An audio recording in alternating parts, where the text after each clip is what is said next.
Isang nakakagulat na kaso mula sa kabundukan ng Hilagang Carolina, isang may-ari ng restaurant. Isang ina ang inakusahan ng pagpatay sa anak na babae gamit ang lason. Inakusahan din siya na tinangkang gawin din ito sa isa pa niyang anak na babae at sa nobyo nito nung hapunan ng Thanksgiving. Ang babaeng nasa sentro ng kasong ito ay tila matagal nang kilala sa lokal na mundo ng mga mahilig sa pagkain. Kaya bakit niya umano tinangkang kitilin ang buhay ng ilang tao mismong mga miyembro ng kanyang pamilya? Lahat ng yan ay nananatiling misteryo. Nasa kaso tayo na iniharap ng batas at krimen.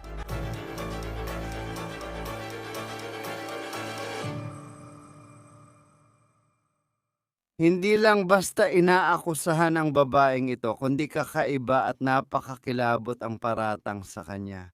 Krimen ng di umano'y paglalason gamit ang alak sa Thanksgiving dinner at pagpatay sa sariling anak na babae.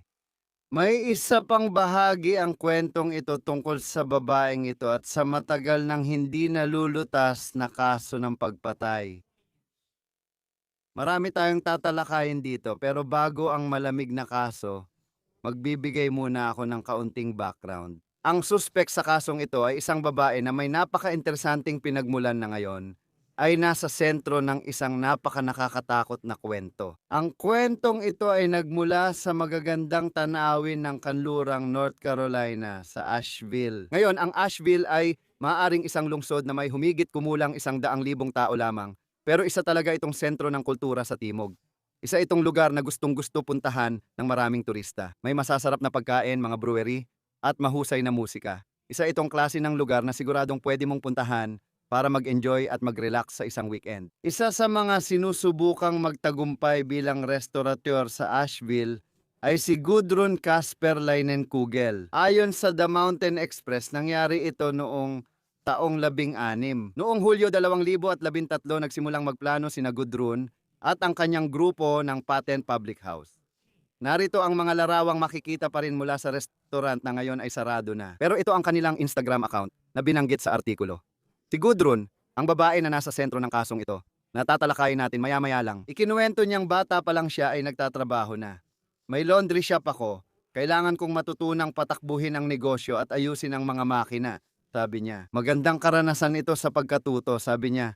Sabi pa sa artikulo na kapag bukas na siya ng 6 na restaurant at bar sa bansa. Hindi pa tiyak kung nasaan ang mga restaurant at bar sa bansa. Ayon sa artikulo, sinabi ni Gudrun na bubuksan niya ang public house na ito sa Asheville. Inspirasyon ito mula sa comfort food at beer ng mga European public house na kinalakihan niya. Sabi niya, lumaki siyang naglalakbay sa United States at Europa, particular sa Minnesota, Wisconsin at Germany. Nang buksan ni Gudrun ang Patton Public House, hindi naging madali ang lahat. Ayon sa WLOS Television, nakakita kami ng isang artikulo mula sa halos parehong panahon ng kwento mula sa 16 na lumabas tungkol sa ilang empleyado na biglaang nag-resign. Bagong bukas pa lang ang restaurant pero may nagsasabing hindi nito binabayaran ang mga empleyado. Sa feature story, sinabi ni Gudrun na payroll company ang may kasalanan. Binanggit ko ang mga kwentong ito para matulungan kang maintindihan. Ang taong ito ang sentro ng komplikado at natatanging kwento na sinusubaybayan natin. Sa isang punto, may masamang pangyayaring di umano'y ginawa ni Gudrun. Pag-usapan natin ang Thanksgiving. Meron kang si Gudrun, isang restaurateur na nag-host ayon sa mga prosecutor ng isang hapunan, at ang mga bisita ay kasama ang mga miyembro ng kanyang sariling pamilya gaya ng inaasahan tuwing Thanksgiving. At dalawa sa mga miyembro ng pamilya na yon ay ang dalawang anak na babae ni Gudrun. Isa sa kanila ay ang babaeng nakikita mo rito. Ang pangalan niya ay Lila Libis. Ngayon, ang isa pang anak na babae ni Gudrun, ayon sa mga record ng korte, ay nagngangalang Mia Lacey. At kasama niya, ayon sa pulisya, sa hapunang ito ang kanyang nobyo na si Richard Pegg. Lahat ng ito ay ayon sa mga dokumento ng korte. Ngayon, wala tayong mga larawan ni Mia at Richard sa ngayon. Ayon sa WHNS-TV North Carolina, sa Thanksgiving, inalok ni Gudrun ng alak ang mga bisita.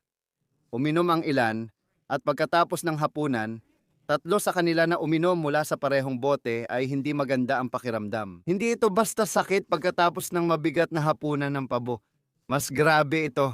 Nadala pa si Lila sa ospital. Ganoong kasama ang pakiramdam niya pagkatapos uminom ng alak Pati sina Mia at Richard ay sobrang sama rin ng pakiramdam. Namatay si Lila dahil sa nainom niya. Ayon sa awtoridad, pumanaw siya noong Disyembre 1, isang linggo matapos ang Thanksgiving.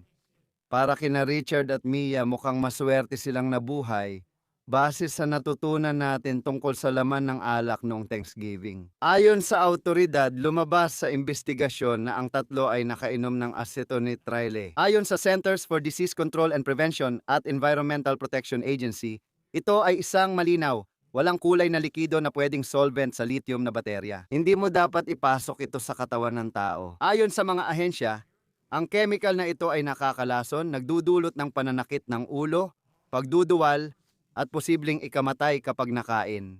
Napakadelikado ng bagay na ito at yan daw ang laman ng alak na ito. Kaya ngayon, paano nalunok ng 3 anak ng babaeng nagho-host ng Thanksgiving dinner ang mapanganib na kemikal na gamit sa lithium na baterya? Ayon sa mga piskal sa pagdinig na dinaluhan ng media, lumabas sa search history ni Gudrun ang di umano'y sagot at malinaw na mababasa ito. Quote, "Ano ang mangyayari kung malulun ko ang acetonitrile?" Sabi ng mga piskal, hinanap daw ni Gudrun ito bago ang hapunan.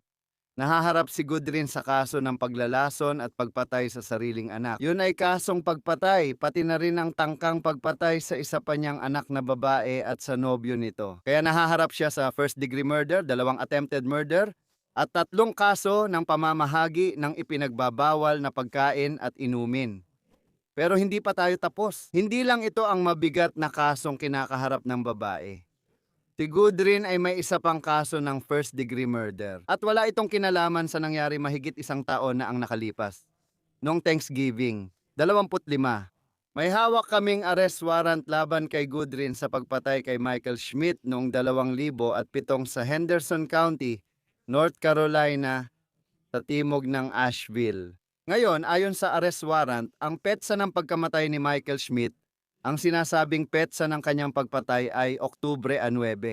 Taong 2007 at ayon kay Fox Carolina, namatay si Schmidt sa isang sunog sa bahay. Habang iniimbestigahan ng mga deputy ang umano'y pagkalason, natuklasan nilang may ebidensya na pinatay umano ni Gudrun si Michael Schmidt noong 2007. Sa ngayon, hindi pa rin malinaw kung anong ebidensya ang nakita ng mga deputy para maniwalang hindi aksidente kundi sinadyang pagpatay ang pagkamatay niya sa sunog. Iniulat ng television station na namatay si Schmidt sa bahay ni Gudrun sa Schmidt Terrace, Hendersonville, North Carolina. Heto ang larawan ni Gudrun. Si Casper Leinenkugel ay nagpakita mula sa kulungan para sa isang pagdinig tungkol sa piyansa.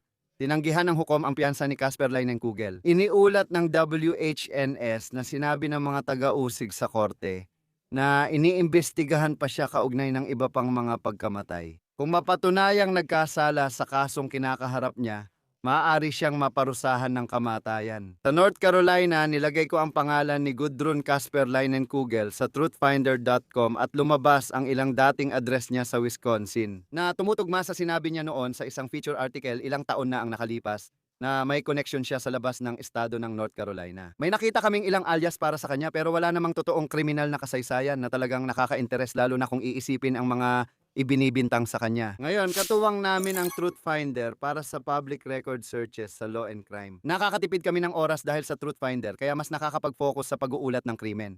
Pwede mo ring gamitin ito, i-type lang ang pangalan para makita ang address, kasaysayan ng krimen, at iba pa. Ginagamit namin itong pangunahing tool sa pag-check, isa sa top search services sa United States.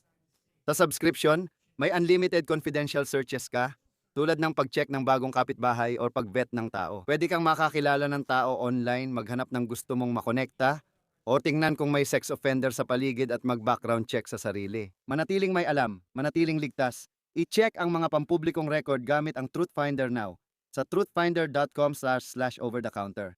Kasama natin ngayon para pag-usapan pa ang kasong ito mula sa North Carolina ay ang criminal defense attorney at dating prosecutor na si Kristen Hockey Otis. Masaya kaming kasama ka sa Law and Crime para talakayin ang pagpapatakbo ng batas sa North Carolina.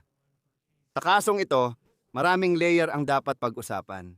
Gusto kong magsimula dahil ang pagpatay kay Michael Schmidt noong 2007 ay parang biglang lumitaw. Hindi lang Thanksgiving dinner ang bahagi nito, mula pa noong 20 o 25 taon pag-uusapan natin yan.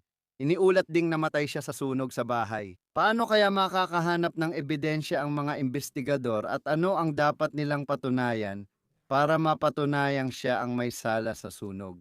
Ang akala nila, namatay siya sa isang sunog sa bahay noong 2007.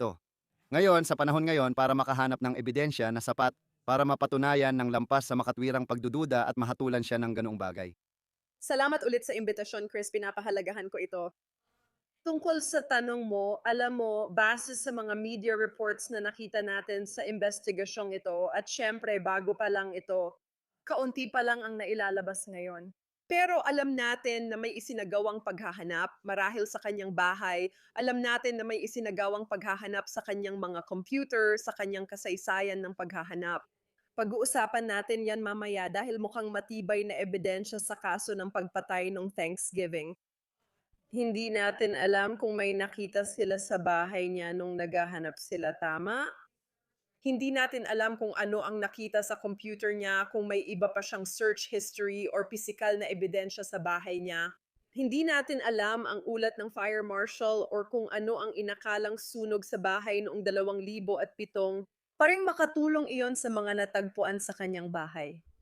Alam mo, hindi natin alam kung may mga posibleng journal, diary, mga ganong bagay, ebidensya ng connection niya sa taong iyon.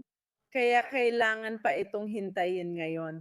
Sa tingin ko, kung ano man ang nag-uugnay sa kanya, malamang nahanap ito ng siniyasat ang bahay o gamit niya.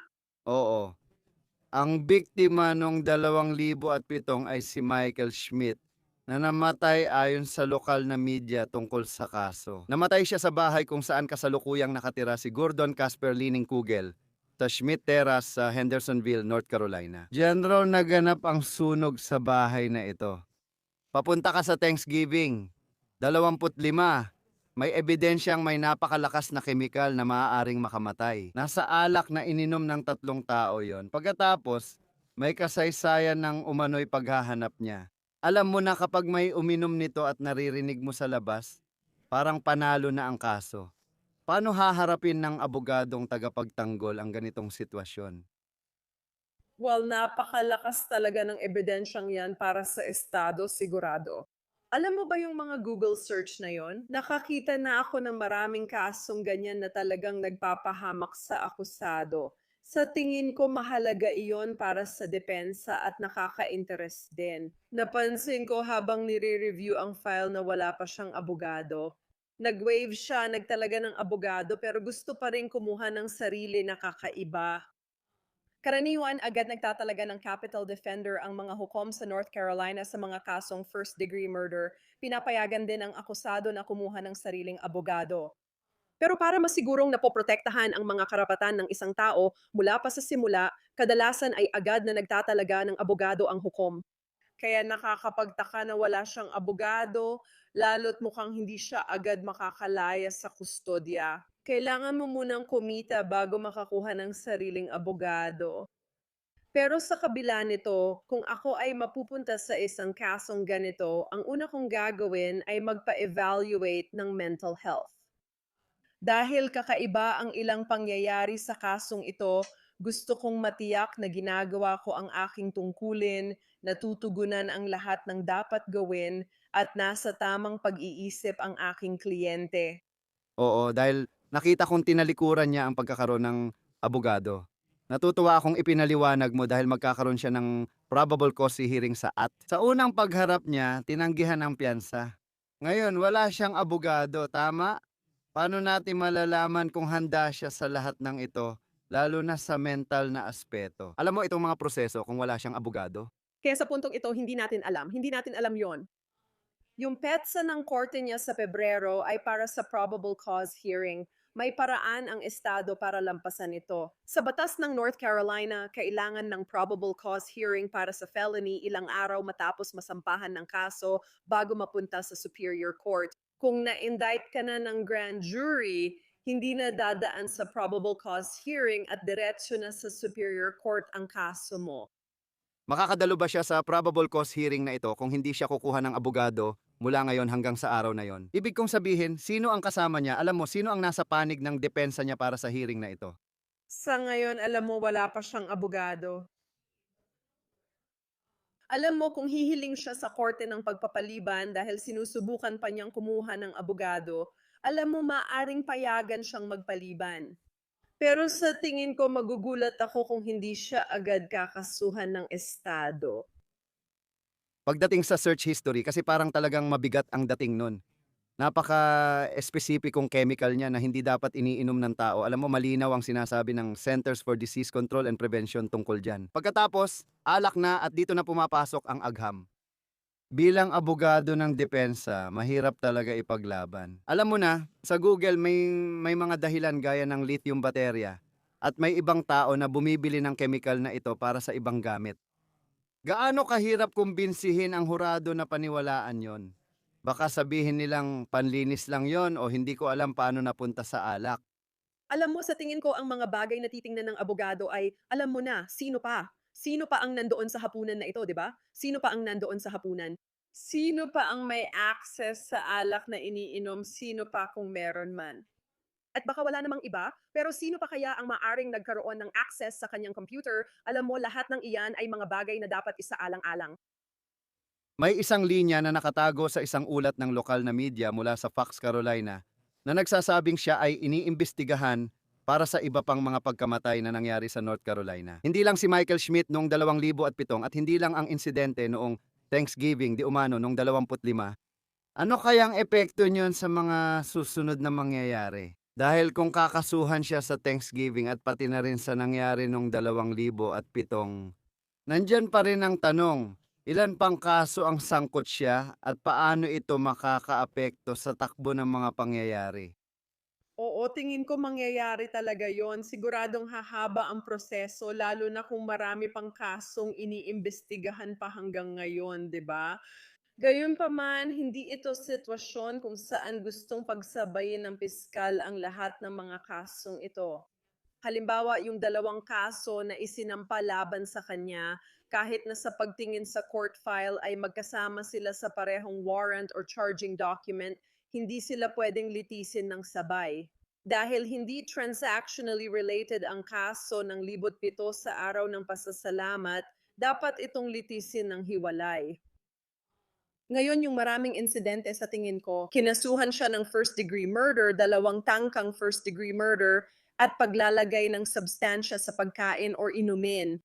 Pwedeng pagsamahin sa paglilitis ang mga kasong nagmula sa iisang insidente noong Thanksgiving dinner pero hiwalay lilitisin ang kaso noong 2007. Malinaw na mabigat ang kasong murder at tatalakayin natin kung pwedeng mapatawan ito ng death penalty. May isa pa siyang kaso, 3 bilang tungkol sa pagbibigay ng bawal na pagkain o inumin. Gaano kaseryoso kung yun lang ang kaso ng isang tao ang krimeng yan sa North Carolina? Medyo seryoso at mabigat ang kasong yan, pero kumpara sa iba pang isinampa laban sa kanya, hindi pa rin ito kasing bigat. Yung mga kaso ng pagpatay at tangkang pagpatay. Ano ang tsansang mauwi lahat ito sa paglilitis? Hindi pa natin alam kung kakasuhan pa siya ng iba pang pagpatay o krimen kaugnay ng panahon niya sa North Carolina. Nagkaroon ka ng sunog sa bahay noong 2007 na iba sa pagkalaso noong 2025. Gaano kaya ito kaposible? Lahat ng ito ay sabay-sabay nalilitisin. Kaya hindi ko alam, hindi naman ganong sitwasyon. Lahat ng insidenteng nangyari nung Thanksgiving, ayon sa allegation, ay sabay lilitisin. Sabay na lilitisin ang pagpatay, dalawang tangkang pagpatay at paglalagay ng bawal na sangkap sa pagkain or inumin. Yung kaso ng libot pito ay hiwalay na lilitisin dahil hindi ito bahagi ng parehong pangyayari or insidente. Ngayon, sa dando kung sakaling may pagkakataon, halimbawa yung ibang kasong iniimbestigahan ay mauwi sa pagsasampa ng kaso. And alam ko kung ito ay kahalintulad ng isa sa mga ibang insidente, minsan pwedeng magpresenta ang estado ng tinatawag na o apat, B, ebidensya na ebidensya ng mga kahalintulad na krimen o pagkakamali para ipakita ang isang particular na plano or scheme na ginawa ng akusado para manipulahin ang kaso. Sa tingin ko, kung gusto ng Estado magpresenta ng ebidensya sa pagpatay noong 2007 sa paglilitis ng 25 kaso, pwede nilang gawin. Maaring mahirap yon dahil masyado ng matagal na ang panahon mula noon. And ang paraan o mekanismo ng krimen ay lubos na magkaiba. magkaiba. At ito ay isa itong morbid na tanong, pero kung naniniwala sila kay Michael Schmidt na hindi ito isang pagpatay hanggang ngayon. Malamang alam mo, may autopsy noon nung 2007 maaaring iba kaysa 2006 at lumipas na ang panahon. Ibig kong sabihin, gaano kahalaga na makuha mo ang ilan sa mga ebidensyang iyon at balikan ang kaso. Ibig kong sabihin, paano mo sisimulan ang pagbubuo ng kasong iyon na matagal nang malamig? At marahil hindi natin nagawa noon. Di pa natin alam kung cold case na ito hanggang ngayon. Paano mo sisimulan ang kasong iyon?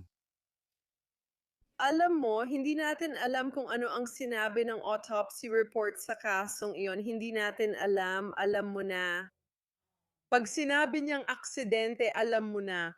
Ang salitang sunog sa bahay, agad maiisip na aksidente ang pagkamatay. Di ba? Kung lumabas na ito ay talagang sinadyang sunog, alam mo na, at kasabay nito, hindi rin natin alam kung may buong autopsy na ginawa, di ba?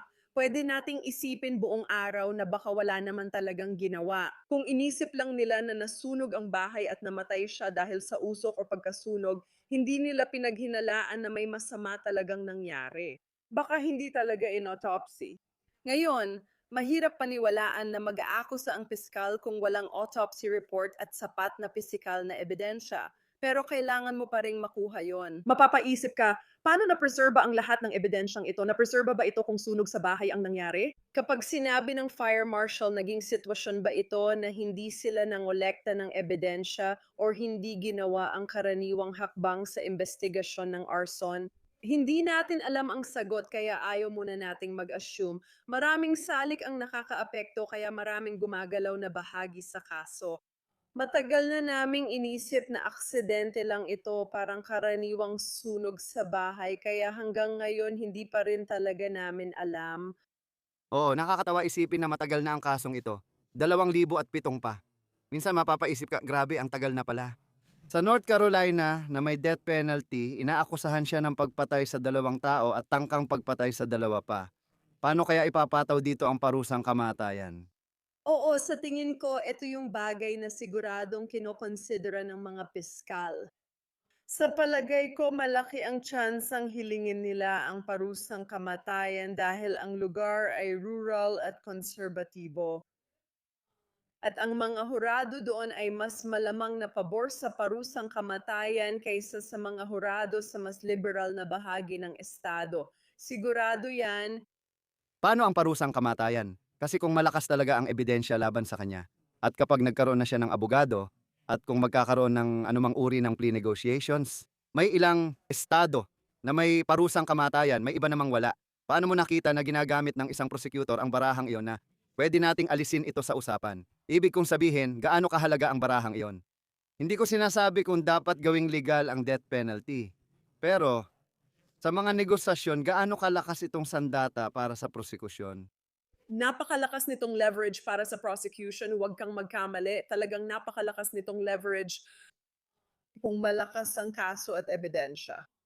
Maaring doon magawa ng defense team na makipag-negotiation ng pinaka-epektibong paraan para masabi ng kanilang kliyente na, hey, kung aamin siya, tatanggalin ng estado ang death penalty at hahatulan siya ng habambuhay na kulong na walang parol. Oo, makikita natin ang susunod na mangyayari.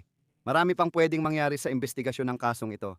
Napaka-wild na kwento mula sa kanlurang North Carolina. Kristen Haki Otis, laging masarap kang makasama dito sa Law and Crime. Abogado ng depensa sa kriminal at dating taga-usig mula North Carolina. Salamat sa pagsama. Maraming salamat, Chris. Pinahahalagahan ko ito. Nakakagulat talaga ang kasong ito at marami pang tanong. Patuloy tayong matututo. Ikaw pala si Casper Lining. Nakatakdang bumalik sa korte si Google para sa probable cause hearing sa Pebrero at kasalukuyang nakakulong ng walang piyansa. Yan na ang lahat para sa kasong iniharap ng Law and Crime. Mag-subscribe sa YouTube at Spotify at panoorin ang On the Case sa Peacock. Ako si Chris Stewart, magkita-kita tayo sa susunod.